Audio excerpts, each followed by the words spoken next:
Hello everyone, I'm Andrea Jalab, your real estate agent in Oklahoma, and we're here today with our friend Jeremy Proctor from A Pro Inspections. Hi Jeremy. Hello. Thank you so much for your time. I know you're a busy guy, but we really appreciate that you are here with us today. Jeremy is gonna not show us, but he's gonna explain us a little bit about the things that he find in a regular home inspection. And this is things that are very common to find that home owners should pay more attention at their houses. In that way, when you sell your house and you're going to do when the buyers are doing a home inspection on your house gets in good condition, and you don't need to spend money unnecessary on damage and stuff that could been taken care of a while ago, right? So there are some things that are just easy to maintain and to check, like safety issues. What are those? Yeah, some of the safety functions that we have in our houses to prevent bad things from happening, such as ground fault, circuit interrupters. Those are the GFCI break or outlets that are next to the sinks. Okay. Basically, there's close to the water. Yeah, just a test and a reset button on there. Just want to test those things basically once a month, every few months, just to make sure that they test and reset the way that they're supposed to. That way, so that if they aren't working properly, they could be replaced. They're fairly cheap. I mean, they're only about $22 a piece. So, I mean, it's a fairly simple fix, but if they're not working properly, then it could cause electrocution and things like that. Same thing with arc fault breakers, which are generally in the panel, and those control the bedrooms, so that if any of the outlets get too hot, that breaker is supposed to turn it off the electricity so that it doesn't cause a fire. But generally, people don't go and test those to make sure that they're working properly until, i.e. a home inspector or something bad happens, and then, oh my goodness, it didn't work the way it was supposed to. Okay. So it's just, and they're just really easy fixes. I think arc fault breakers, they say that you should test them monthly, and it's really just a matter of going and pushing the buttons, and they should turn the breakers off, and then you just turn it right back on. So, and then the garage door opener is always a big one in the home inspection too. And it's just making sure that the resistance underneath the bottom of the door, so when the garage door is coming down, if it hits something, it'll go back up. Because generally the lasers work the way that they're supposed to, but it's that one where the resistance hits, and it's just a matter of adjusting the resistance on the garage door opener. So again, easy fix, but if you don't know there's a problem until something bad happens, like I said, it's just something that needs to be adjusted every now and again. Okay, and this is very important information as well for new homeowners. Okay, Jeremy, so tell us a little bit about what are the most common things that you find that should receive a better maintenance from the homeowners regarding systems in the house. Well, the biggest one is the heater and air conditioning functions in the home. I always say that it should be treated more like your car and oil changes, where they're done on a regular maintenance schedule. But unfortunately, that's important, because us as homeowners, like we rarely even think about our heat and air conditioning unit unless it's not working.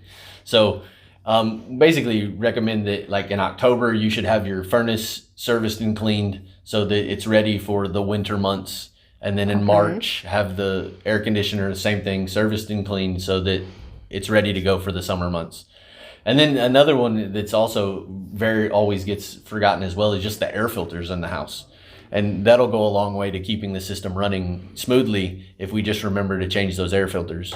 How about the Freon? I hear that also. Well, Freon is that's one of those things that they would check when they do the service for the air conditioner. They would make sure that it's full, there aren't any leaks in the system. And how often should that maintenance be done?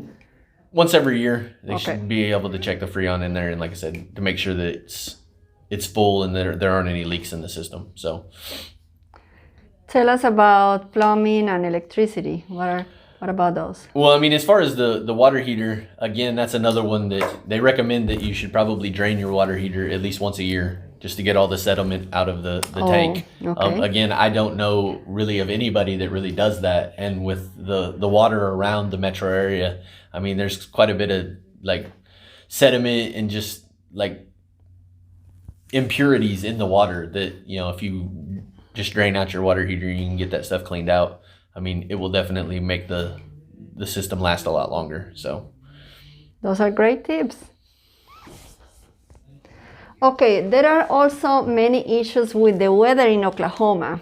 The hail and the strong winds, a lot of rain sometimes. So what are the things that the homeowner should pay attention to when we have those seasons of really bad weather?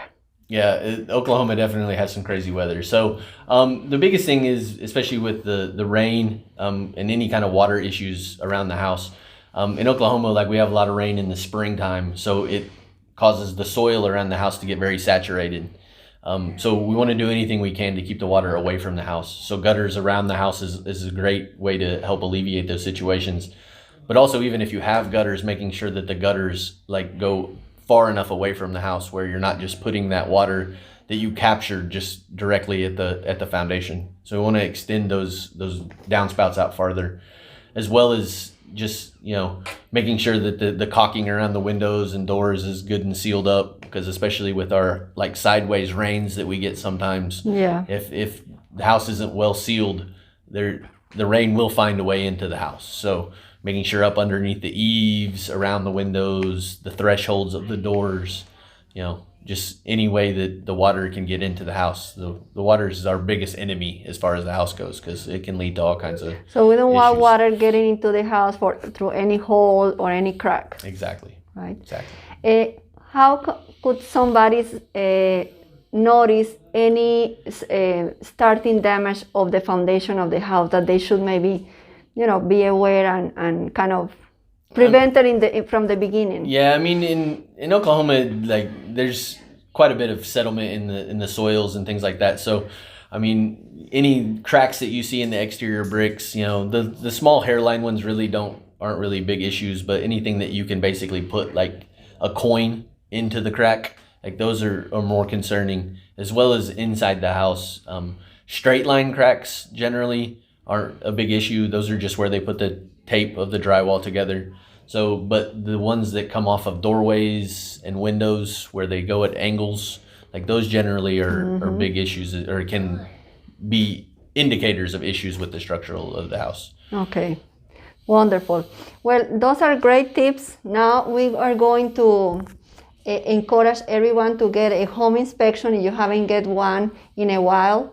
And we are going to raffle with Jeremy a home inspection, a discount of $50 coupon for a home inspection to all those that comment or put your name in the comments.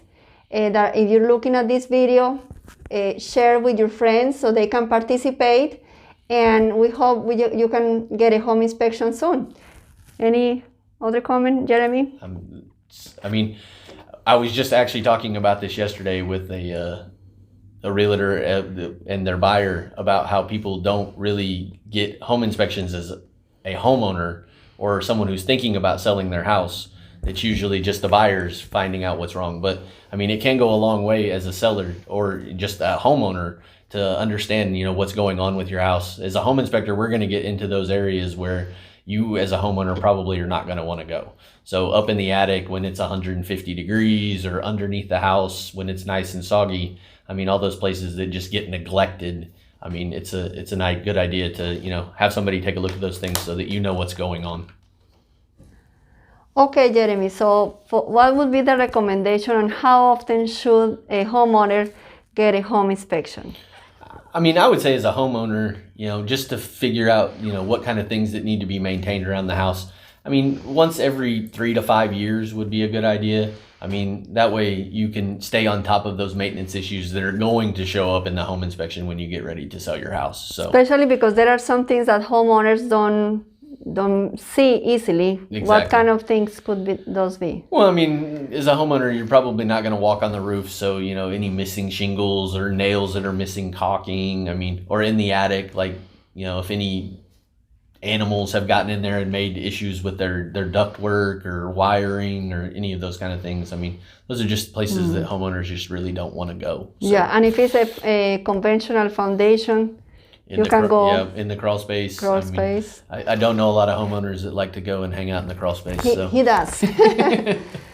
Okay, well, this is a great information for homeowners. Thank you so much for your time in helping us. And please don't forget to put your name in comments and share this post so your friends can have also the opportunity to participate in a $50 discount for your home inspection. Bye. Bye.